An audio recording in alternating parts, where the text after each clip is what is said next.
तो मैम ये किताब है आसनास पर, सेजेस पर। हमने जितनी भी आपकी पुरानी किताब देखी हैं वो आपने कुछ पुराने किस्से और कहानियों से जो भी मैसेजेस हैं उसको लाने की कोशिश की है। ये किताब उनसे कैसे अलग है? डिम्पिका, जब हीरो सेजेस एंड आसनास लिखने का समय आया था तो उस दौरान मेरी जो मेन मोटिवेशन फैक्टर जो रहा इस किताब को लिखने के लिए कि मैं उस दौरान देख रही थी कि जो योगा है या योग है वो हमारे देश में और बाहर के देशों में जिस तरह से वेस्टर्नाइजेशन और कमर्शलाइजेशन हो रहा है योग का, क्योंकि जो अलग अलग हमारे जो आसन है उसको ट्री पोज, मंकी पोज ऐसे बोलकर उसकी जो ऑथेंटिसिटी है, उसकी जो एग्जैक्टली जिस लिए उस आसन का नाम दिया गया है, वो सारी चीज़ें खोती जा रही हैं अभी भी। और आप बहुत सारे ऐसे योगा सुनेंगे कि बियर योगा है, मतलब बियर कप मग लेके आप योग कर रहे हो, और हॉट योगा है, और मतलब योगा के कपड़े आ रहे हैं, तरह तरह की चीज़ें पूरी योगा के चारों तरफ एक पूरी इंडस्ट्री क्रिएट हो गई है।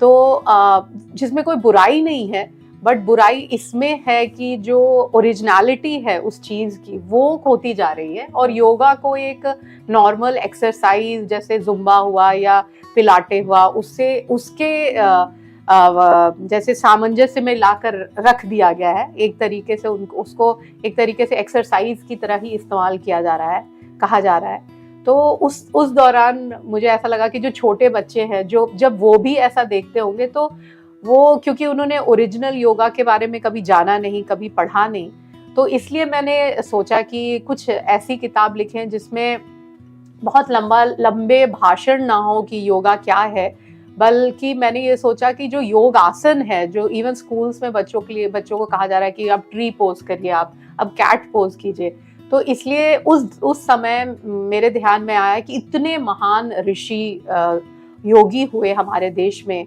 भारद्वाज ऋषि हुए, अष्टावक्र हुए, हनुमान जी हुए, मत्स्येंद्र जी हुए, तो ये सारे योगियों के नाम पर बहुत सारे ऐसे जटिल मुश्किल आसन हैं जिनको उनके नाम पर रखा गया है। तो हम क्यों उनको भूलते जा रहे हैं?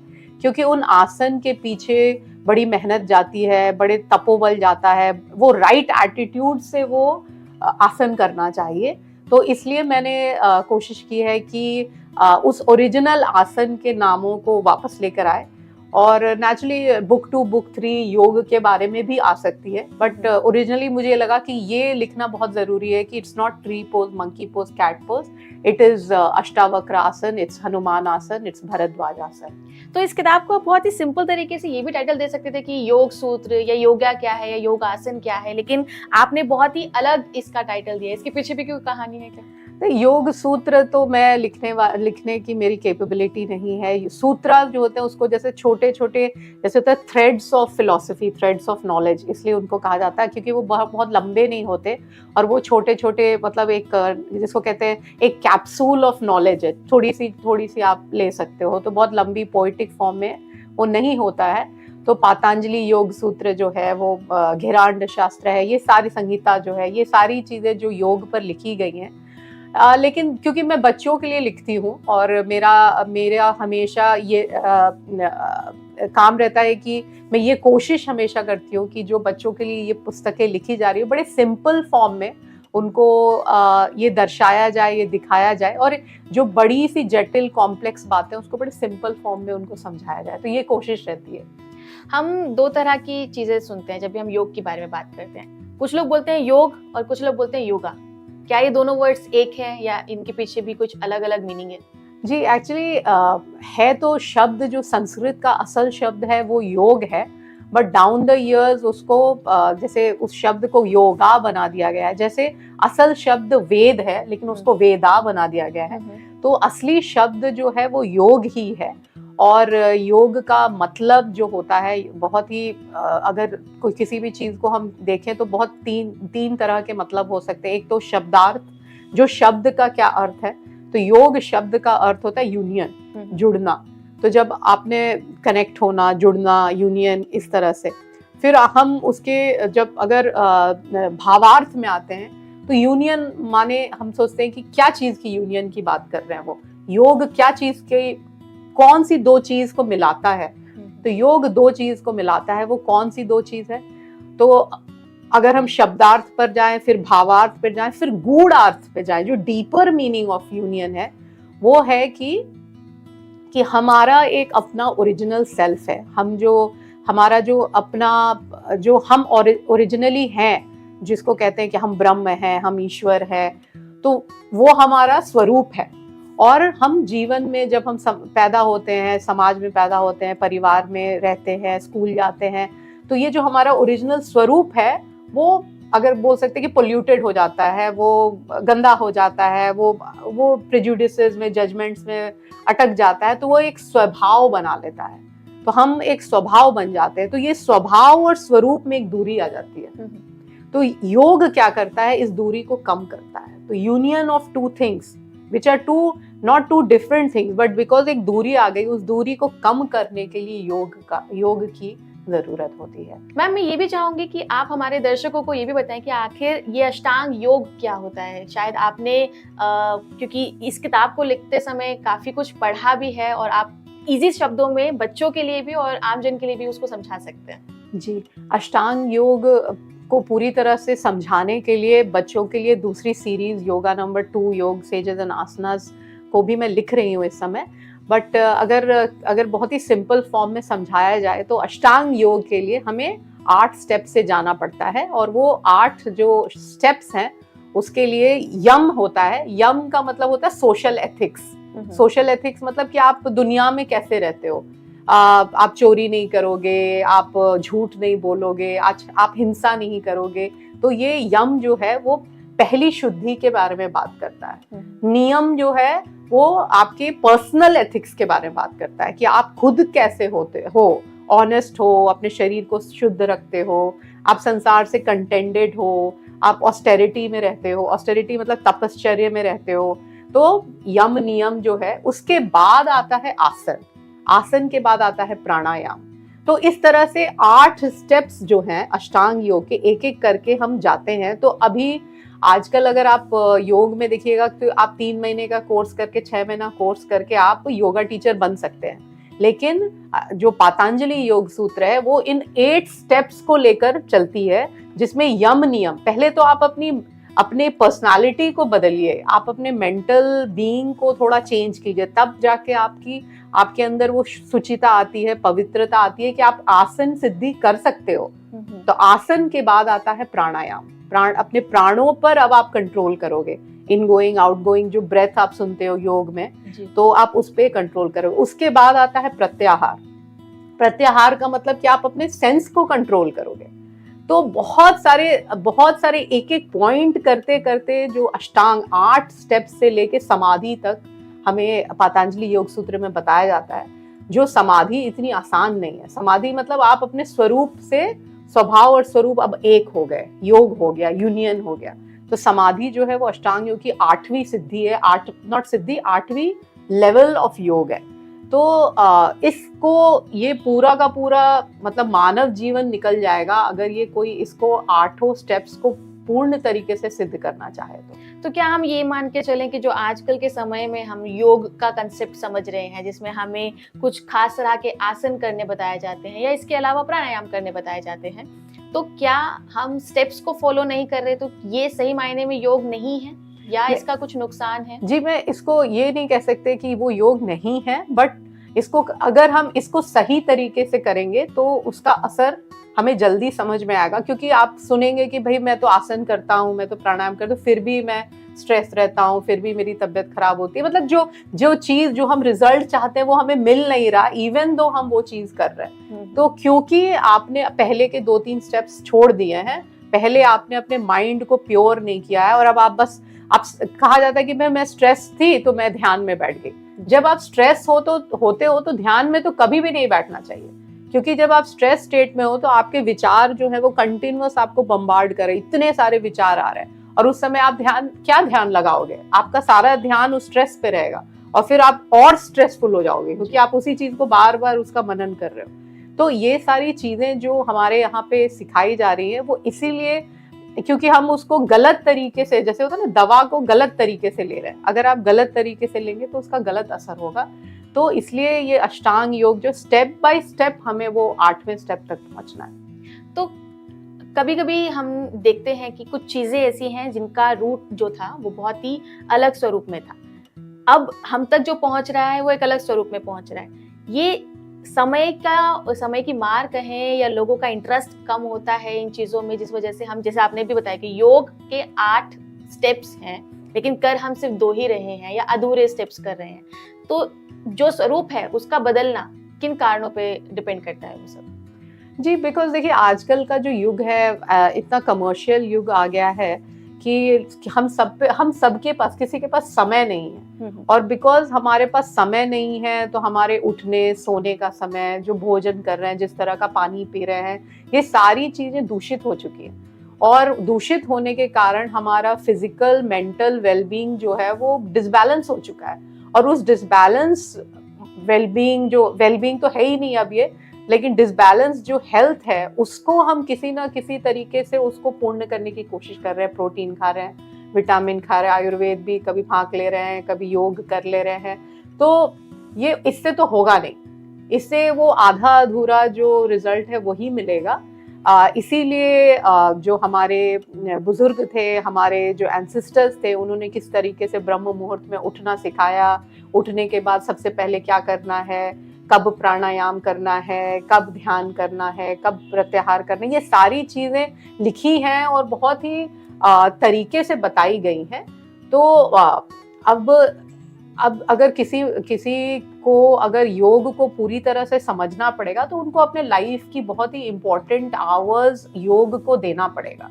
ऐसा नहीं होगा कि हम योग भी कर लें और संसार की सारी चीजें भी कर लें। तो एक बैलेंस रखना बहुत जरूरी है और हम दोनों हाथ में लड्डू नहीं रह सकते। या तो आप योग पूर्ण तरीके से अच्छे से कर सकते हैं या आप संसार को पूरी अच्छी तरह से जी सकते हैं। तो एक या तो फिर समय से उठिए, हेल्दी भोजन कीजिए, योगाभ्यास कीजिए, और समय लगेगा ये, और नित्य निरंतर करना पड़ेगा इसको। ऐसा नहीं कि 5 दिन किया फिर भूल गए।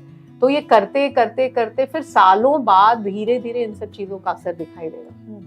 आपने अपनी बातचीत की शुरुआत में ये कहा था कि लोग जो हैं कुछ खास योगा आसन का नाम बदल कर उसको सिखा रहे होते हैं। आपने इस किताब में काफी इंटरेस्टिंग तरीके से अलग अलग योगासन के बारे में बताया और मैं जानना चाहूंगी कि हर एक योगासन के पीछे की जो कहानी आपने इस किताब में लिखी है वो हमें और हमारे दर्शकों को बताएं। इसमें आपने लिखा अष्टवक्र आसन। जी, इसके पीछे क्या कहानी है? हाँ जी, अष्टवक्र जो थे वो अष्ट का मतलब जैसा बताया कि 8 होते हैं, वैसे ही अष्टवक्र जब पैदा हुए थे तो 8 जगह से टेढ़े थे, तो डिफॉर्म्ड बॉडी थी उनकी। और तो वो मैंने लिखा है कि अष्टवक्र की बॉडी डिफॉर्म्ड क्यों थी, और डिफॉर्म्ड बॉडी में भी वो कहा जाता था कि वो ब्रह्म ऋषि थे, वो ब्रह्म ज्ञानी थे। तो ब्रह्म ज्ञानी जिसका शरीर भी मतलब इतना अजीब सा टेढ़ा मेढ़ा था और वो इतने ज्ञानी थे, कहा जाता है कि वो राजा जनक के गुरु बने और राजा जनक को उन्होंने ब्रह्म ज्ञान दिया था। तो अष्टावक्र किसी आसन के बारे में बता रहे हैं या अष्टावक्र कोई आसन को हम अष्टावक्र के नाम पर दे रहे हैं, तो वो एटीट्यूड कैसा होना चाहिए जब हम उसको कर रहे हैं। तो वो उस मनुष्य के बारे में सोचिए जिसका शरीर 8 जगह से टेढ़ा है, लेकिन वो इतना ज्ञानी है, वो उसको संसार से वो इतना डिटैच्ड रहता है, वो इतना वैरागी है। तो वो जब कोई आसन कर रहा है तो उसके अंदर कैसा एटीट्यूड होगा। तो जब हम जिस आसन के ऊपर उस योगी का नाम हमें पता रहेगा तो हमें पता रहेगा कि एटीट्यूड कैसा होना चाहिए इस आसन का। जैसे आगे आप देखिएगा इसी पुस्तक में भगीरथ आसन आता है, तो कहा जाता है कि भगीरथ जो राजा भगीरथ थे, उन्होंने किस तरह से माँ गंगा को स्वर्ग से लाने के लिए, धरती पर लाने के लिए उन्होंने भगीरथ प्रयत्न किया था। कहा था हजारों साल उन्होंने शिव जी को मनाया, ब्रह्मा जी को मनाया, फिर माँ गंगा को मनाया। फाइनली जाकर जब गंगा धरती पर गिरी और आई और किस तरह से उनके सारे जो एंसेस्टर्स थे उनको मुक्त किया। तो लेकिन जब वो भगीरथ प्रयत्न की बात की जा रही है, प्रयत्न मतलब रिलेंटलेस एफर्ट, मतलब हार रहे फिर भी लगे हुए, लोग कह रहे हैं कि नहीं होगा, तुमसे नहीं होगा, छोड़ दो, लेकिन फिर भी आप लगे हुए हो। तो वो आसन जब आप कर रहे हो तो आप बार बार गिर रहे हो, आपसे हो नहीं रहा, आप थक रहे हो, डिसबैलेंस हो रहे हो। लेकिन अगर आपको ये बोला जाए कि आप भगीरथ आसन कर रहे हो सोचो उस भगीरथ के बारे में जिसने हजारों साल तप किया, जो कुछ और भी कर सकता था, वो भी तो लाइफ एंजॉय कर सकता था, बट उसने प्रयत्न किया, उसने मेहनत की, वो हजारों साल एकदम सूर्य में, बारिश में, ठंड में वो खड़ा रहा एक पैर पर। तो वो भगीरथ आसन आपको करने के लिए बोला जा रहा है। तो वही मैं कह रही हूँ कि जब हम वो उस आसन को, उस योगी के नाम को याद करते हुए करते हैं, तो उस आसन में एक राइट एटीट्यूड आ जाता है। चीजों को आसान करना ये अच्छी बात है, बट आसान करने में कोई भी चीज को जब हम बहुत इजी करने की कोशिश करते हैं, तो वो इजी करने में उस चीज का जो एसेंस है वो गुम हो जाता है। तो ये बहुत इम्पोर्टेंट है कि जैसे अभी भी अगर हम घर में पास्ता बना रहे हैं, फॉर एग्जाम्पल, बहुत ही मॉडर्न युग का एग्जाम्पल देने की कोशिश कर रही हूँ कि तो आजकल सब कुछ मिल रहा है आपको, बना बनाया पास्ता भी मिल रहा है, बने बने सॉस भी मिल रहे हैं, आप खरीदिए और सब कुछ डालिए और बनाइए। और एक है जब आप कोई चीज को एकदम स्क्रैच से बना रहे हैं, तो उसका स्वाद, उसकी जो फ्रेशनेस है, उसके अंदर जो भी टेस्ट आएगा वो बहुत ही डिफरेंट होगा। तो वो जो क्विक करने की कोशिश में जो चीज को हम प्रेजेंट करते हैं, और जिसमें हम चीजों के अंदर राइट चीजें डालते हैं, राइट इंग्रेडिएंट्स डालते हैं, उसका जो असर आपके शरीर पर होगा, दोनों में बहुत अंतर होता है। तो ये एग्जाम्पल है कि हम अगर ट्री पोज बोल के फटाफट कर जाए, और अगर मैं उस बच्चे को बोलूं कि भगीरथ कौन थे, मैं 5 मिनट उनको कहानी बता दूं, और अब कहूं कि अब उस भगीरथ की तरह कोशिश करो जिन्होंने इतनी कोशिश की, क्या आप उतनी कोशिश 2 मिनट भी नहीं कर सकते, 5 मिनट भी नहीं कर सकते? तो वो एटीट्यूड अब उस बच्चे में बदल जाएगा। जबकि अगर हम सिर्फ बोले कि अब आप ट्री पोज करो, तो वो उतना मजा नहीं आएगा, इट इज वेरी ब्लैंड, बहुत ब्लैंड है वो। ठीक है, तो ये मेरी कोशिश है कि हम उसके ओरिजिनलिटी को खोने ना दें। तो मैम, मैं इस किताब को जब पढ़ रही थी और जब देखा, तो एक तो ये किताब बहुत ही कलरफुल है। आपने हर एक आसन के लिए एक जो भी नई कहानी आपने दिखाई है, उसको एक अलग कलर में दिखाने की कोशिश की, और कलर्स बहुत ही ज़्यादा अट्रैक्टिव है, ब्लू, ऑरेंज। पर एक और चीज़ जो इस किताब को खास बनाती है वो ये कि शायद इस किताब को जो आपने बाकी किताबें लिखी वो स्टोरी फॉर्म में लिखी थी, और ये पोइट्री फॉर्म में लिखी है। मैं चाहूंगी कि आप इस किताब की कुछ खास पोइट्री को हमारे साथ शेयर करें। पोइट्री फॉर्म में आई थिंक एक पोइट्री है जो सबसे पहले मैंने लिखी थी, और उसके बाद मुझे लगा कि इसको एक बुक की तरह लिख सकते हैं। तो आज हम अपने दर्शकों को वो वाली पोइट्री जो है, हनुमान आसन। तो हनुमान जी को हमने देखा कितनी बार, जो फोटोज, इमेजेस में हनुमान जी ऐसे उड़ रहे हैं, अपने पैरों को ऐसे किया हो, तो स्प्लिट पोज, आजकल उसको स्प्लिट पोज कहा जाता है, लेकिन उसका असली नाम हनुमान आसन है। तो हनुमान आसन को एक पोएम फॉर्म में कैसे डाला है कि कहा जा रहा है कि जब लक्ष्मण जी इंद्रजीत के बाणों के बाद जब घायल हो गए, बाणों से घायल हो गए थे, और किस तरह से हनुमान जी को संजीवनी बूटी लाने के लिए भेजा गया था, तो किस तरह से हनुमान जी उस स्पीड से गए हैं। तो स्पीड के बारे में, हनुमान जी के उस आसन, उस बॉडीली फॉर्म को एक तरीके से हनुमान आसन जिसको कहा जाता है, डाला गया है। तो मैं पढ़ देती हूँ। To establish dharma in his way, colossal war was in sway. Rama's army against Ravan played. Both teams were equally weighed. Lakshman single-handedly destroyed. Ravan clearly looked annoyed. Sending Indrajit his mighty son, with magic, sorcery and battles won. Indrajit entered with thunderous sound, killing warriors like in a playground. Unleashing his deadly astra bounded, leaving Lakshman fatally grounded. Rama's army commotion flared. He called Hanuman in despair. "O Hanuman, my brother, be on run. Get Sanjeevani before the rising sun." Hanuman, taking a gigantic leap, crossed the ocean in one sweep, reached Himalayas without a rest. Devotion to Ram was in test. Lost in herbs and ticking time, in love of Ram his heart sublime, medicine Sanjeevani he couldn't find, so calling Rama in his mind, he swooped the mountain with belief, reaching Rama clouded in grief, giving Lakshman the herbal potion, he brought his life back in motion. So, when life throws a challenging spread, roaring confidently leap ahead, you can break the impossible notion. All you need is complete devotion. बिल्कुल सही बात कही आपने कि originality खोना एक अपने आप में लॉस का एक एग्जाम्पल हो सकता है। तो ये जैसा कि आपने शुरुआत में भी कहा था कि आप अपने जो लिखने का जो कंसर्न है वो बच्चों को ध्यान में रखकर करती हैं, लेकिन ये किताब अगर वो सभी लोग पढ़ें जिन्होंने योगा ज्वाइन किया है, योगा करना उनको पसंद है, एक्सरसाइजेस करना पसंद है या योग टीचर बनना चाहते हैं, उन सभी के लिए किताब पढ़ना जरूरी है। क्योंकि हर आसन के पीछे, जैसा कि मैम ने बोला कि हर आसन के पीछे एक कहानी है, उनका अपना एक एफर्ट है। पहले उस फील को आपको लेकर आना पड़ेगा अपने अंदर, और तब उस आसन के जो अच्छे असर हो सकते हैं वो आपके शरीर पर दिखना शुरू हो जाएंगे। मैम, आपने इतना अच्छा नॉलेज हमारे साथ शेयर किया, इसके लिए आपका बहुत बहुत धन्यवाद। Thank you. तो दोस्तों, देखा आपने किस तरह से हर एक काम के पीछे कोई ना कोई एक बहुत ही महान राज छुपा होता है और जिसके बारे में हमें जानना बहुत ज़रूरी होता है। यही लागू होता है हमारे योगासनों पर। आज हम जिस तरीके के योगासन कर रहे हैं उसकी कहानी कितने सालों पहले कुछ खास ऋषि और मुनियों ने लिख दी थी, उस तप को हम तक पहुंचाने की कोशिश की थी जो उन्होंने उस समय पे सहा था, ये कह सकते हैं कि जो फील किया था। इसलिए बहुत ज़रूरी है हर एक इंसिडेंट के पीछे की कहानी को जानना, हर